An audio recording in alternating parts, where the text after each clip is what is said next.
এখানে আমাদের বিশেষায়িত যে এক্সপার্টরা আছেন তারা মাঠ পর্যায়ে দীর্ঘদিন ধরে কাজ করছেন জনগণের সাথে, জনগণের কল্যাণে। ৫৩ বছরে আমাদের যে জায়গায় থাকার কথা ছিল সে জায়গায় কিন্তু আমরা নেই।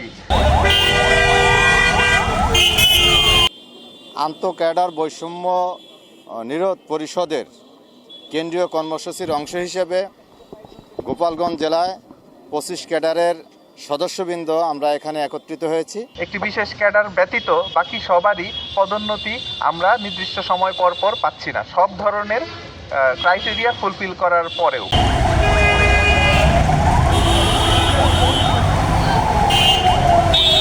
আমরা কারো প্রতিপক্ষ না, আমরা কারো বিরুদ্ধেও না। আমাদের ন্যায়সঙ্গত যে অধিকার, সেই অধিকার বাস্তবায়িত হোক, তার পক্ষে আমাদের অবস্থান আমরা জানান দিচ্ছি।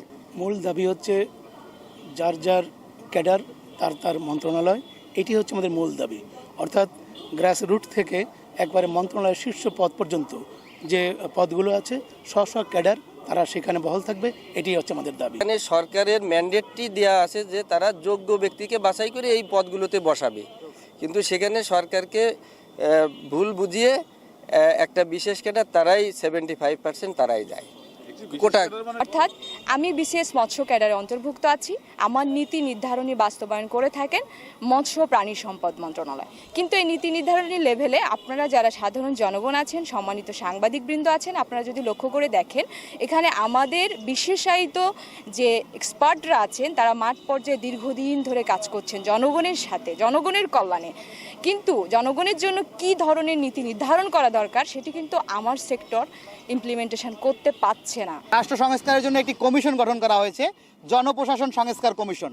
সেই সংস্কার কমিশন ইতিপূর্বে একটি বিবৃতি দিয়েছে, আমাদের ২৫ ক্যাডারের সাথে কোনো আলোচনা না করেই, নির্দিষ্ট কোনো সমাধানে না যেয়ে তারা একটি বিবৃতি দিয়েছে যে তাতে লিখেছে ৫০% কোটা বহাল রাখবে প্রশাসন ক্যাডারের জন্য, যেটি আমরা কোনোভাবেই যে বাকি ২৫টি ক্যাডার আছে আমরা চাই না। এই যে চাওয়া, এগুলো আমাদের কোনো ব্যক্তিগত চাওয়া নয়, আমাদের উন্নত সমৃদ্ধ বাংলাদেশ গড়ার লক্ষ্যে এদের চাওয়াগুলো, এটা আপামর জনসাধারণের কল্যাণ, এইসব দাবির মধ্যে নিহিত আছে। আপনারা জানেন যে আমাদের এই যে দাবিগুলো, এই দাবিগুলোর অত্যন্ত যৌক্তিক থাকা সত্ত্বেও আমাদের এই ৫৩ বছরের আমাদের প্রশাসন, জনপ্রশাসন, সেটা কোন ধারায় প্রবাহিত হয়েছে। ৫৩ বছরে আমাদের যে জায়গায় থাকার কথা ছিল সে জায়গায় কিন্তু আমরা নেই। সানবিট সব দিবে সামাল, সানবিট ম্যাজিক প্রেস ডিশওয়াশিং এর মাথা ঘোরানো সলিউশন। দালাল সম্প্রদায় এখনো চাচ্ছে যে আমাদের এই ৫৩ বছরের শোষণ জুলুমের যে রাষ্ট্র, সেই রাষ্ট্র ব্যবস্থা কায়েম রাখতে চাচ্ছে।